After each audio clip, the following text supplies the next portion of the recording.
ये 4 मरले के घर में रहते हैं वो बेचारे गार्ड कहाँ से रखें? वो 1 लाख रुपये किराया दें या फिर गार्ड रखें? यहाँ पे इस मुल्क में कितनी टिकटॉकर लड़कियों को मार दिया जा रहा है, क्यों? टिकटॉक बनाना या उसका करैक्टर जो है वो अल्लाह और उसका मामला है।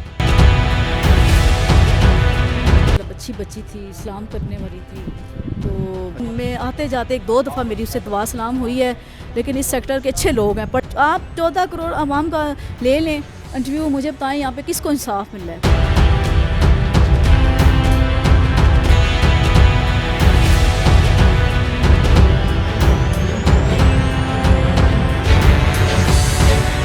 नाज़रीन, आप में आपका मेज़बान असलम मूसा आपकी खिदमत में हाजिर है और आप देख रहे हैं लाहौर की बातें। नाज़रीन, सना यूसुफ, पाकिस्तान ही पूरी दुनिया में टॉप ट्रेंड है कि उनके घर आते हैं, उसको कत्ल करके चले जाते हैं। हम उनके घर के बिल्कुल बाहर मौजूद हैं, उनकी नेबर भी हमारे साथ मौजूद हैं और ये अकम में उनका घर है, आप देख सकते हैं, शॉर्ट्स में भी चल रहा है। तो इनसे गुफ्तगू करेंगे, जानेंगे जब वाक़या हुआ तो किस तरह इनको पता चला, नेबर हैं आखिर, और उसके सबसे बड़ी बात यह है कि उसके करैक्टर पर कुछ बातें की जा रही हैं, तो इनसे गुफ्तगू करेंगे, जानेंगे। अस्सलाम वालेकुम मैडम, सबसे पहले तो ये बताएं कि ये वाक़या किस तरह रूनमा हुआ? आप तो नेबर हैं यहाँ। जी, मुझे कल रात को पता चला। मैं थोड़ा 2-3 गलियां छोड़ के रहती हूँ, लेकिन अक्सर कभी कभी वॉक करने का मौका मिलता है तो इन गलियों में घूमने का। तो बच्ची को देखा 1-2 दफ़ा, माशाल्लाह बच्ची थी, इस्लाम करने वाली थी। तो अच्छा, क्योंकि हमारे माशरे में समझा जाता है कि ये एक टिकटॉकर है तो उसको करैक्टर लिहाज की करैक्टरलेस समझा जाता है, क्योंकि एक टिकटॉकर को हमारे माशरे में टिकटॉकर का बड़ा बैड इमेज है। तो आप इस वाले से क्या कहना चाहेंगे? अगर टिकटॉकर का इतना ही बुरा है तो मुझे बताएं, हमारे सियासतदानों तो आजकल सारे टिकटॉकर बने हुए हैं, क्या लेडीज़ क्या जेंट्स सारे टिकटॉकर हैं, फिर उनको भी मार दिया जाए। गरीब घर की टिकटॉक बनी है तो उसको क्यों मारा जा रहा है? यहाँ पे इस मुल्क में कितनी टिकटॉकर लड़कियों को मार दिया जा रहा है, क्यों मारा जा रहा है? या फिर आप अपने ऐसे कानून बनाएं, टिकटॉक को बैन लगा दो, ना करने दो आप, तो अच्छा। ना सियासतदान टिकटॉकर बने। अच्छा, 3 मौक़िफ़ इस तरह इस टाइम ज़ेर बहस है सोशल मीडिया पे, पाकिस्तान के स्ट्रीम मीडिया पे, सब पे, कि उसके ऊपर कभी कहते हैं जी उसका रिलेटिव था, कभी कहा जाता है जी कुछ मतलब स्नैचिंग के लिए आया था तो उसने फ़ोन स्नैच करने के बहाने उसको कत्ल किया। क्या क्या कहते हैं आपको इसके बारे में रियलिटी क्या है? नहीं, वो तो उसका पर्स या मोबाइल छीनने नहीं आया था। अगर कोई पर्स मोबाइल छीनने आता तो वो इस तरह है, वो नीचे एक अलग फैमिली रह रही है, ऊपर एक फैमिली अलग रह रही है, तो उसकी इतनी ज़रूरत कि वो कमरे में जाके वो सिर्फ उसको मर्डर करने आया था, वही उसका निशाना था।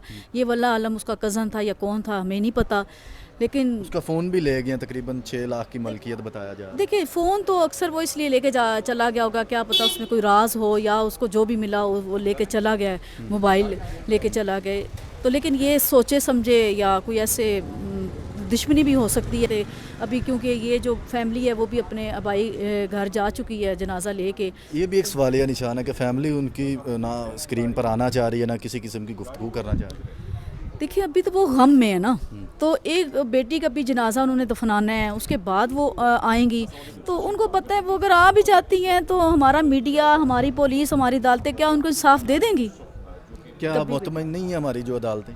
मैं तो बिल्कुल नहीं है। मैं क्या, पूरी ये 14 करोड़ आवाम नहीं है, नहीं, आप 14 करोड़ आवाम का ले लें इंटरव्यू, मुझे बताएं यहाँ पे किसको इंसाफ मिल रहा है? दिन दहाड़े यहाँ पे रेप के केस छोटी बच्चियों के साथ हो रहे हैं, दिन दहाड़े हो रहे हैं। मुझे बताएं, एक ज़ैनब का केस हुआ, उसके बाद कितने केसों की लाइनें लग गई हैं। एक ज़ैनब के मुलज़म को जो है ना वो सज़ाए मौत हुई है, बाकी किसको हुई है मुझे बताएं? ये इस्लामाबाद का G3 एक बड़ा अच्छा और स्टैंडर्ड का एरिया समझा जाता है, इस इलाके में भी इस तरह के केसेस हैं। देखिए, यही तो बात है कि ये इस्लामाबाद का VIP सेक्टर है, इसमें बड़े बड़े लोग यहाँ पे रहते हैं, लेकिन उनके तो बाहर गार्ड हैं। अब जो ये 4 मरले के घर में रहते हैं वो बेचारे गार्ड कहाँ से रखें? वो 1 लाख रुपये किराया दें या फिर गार्ड रखें? आजकल महंगाई इतनी है, आप मुझे बताएं कि इस वजह से में कैसे कोई गार्ड रख सकता है?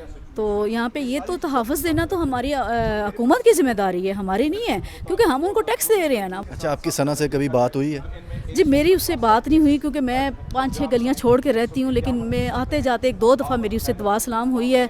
लेकिन इस सेक्टर के अच्छे लोग हैं, पढ़े लिखे लोग करैक्टर हैं। की वो लड़की थी? देखिए, सुनने में तो आया अच्छे करैक्टर की है। देखिए, करैक्टर उसका जो भी है, मुझे एक बात बताएं, क्या हमारा इस्लाम हमें इजाज़त देता है?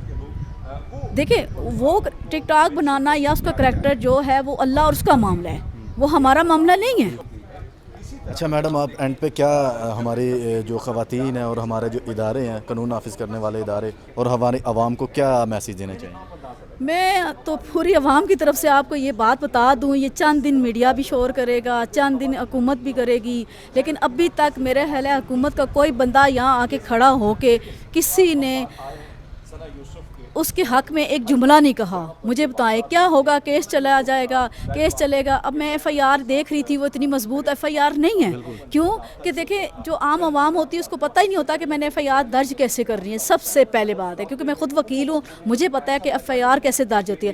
اب ایف آئی آر میں کچھ بھی نہیں لکھا ہے، کمزور سی ایف آئی آر ہے، اس میں وہ فائدہ اٹھاتے ہوئے اس نے بری ہو جانا ہے۔ مجھے بتائیں ایک قتل کیس ہے، اب نون مقدم کا کیس دیکھ لیں کہ وہ 5 سال کیس چلا ہے، 5 سال بعد وہ بھی پوری دنیا کے میڈیا اس کے ساتھ تھا، وہ ایک امیر باپ کی بیٹی تھی، اس کو بھی جا کے 5 سال میں انصاف ملا ہے۔ تو مجھے بتائیں یہ جو بچی ہے 4 محلے کے گھر میں رہنے والی، اس کو انصاف کب ملے گا؟ اس کے ماں باپ کب کتنا کورٹ میں جا کے لڑیں گے، کتنا لڑیں گے؟ یہاں تو اتنا مہنگا انصاف ہے کہ آپ انصاف تو بھول جائیں۔ مجھے نہیں لگتا اس کو کوئی انصاف ملے گا، مجھے نہیں پتا۔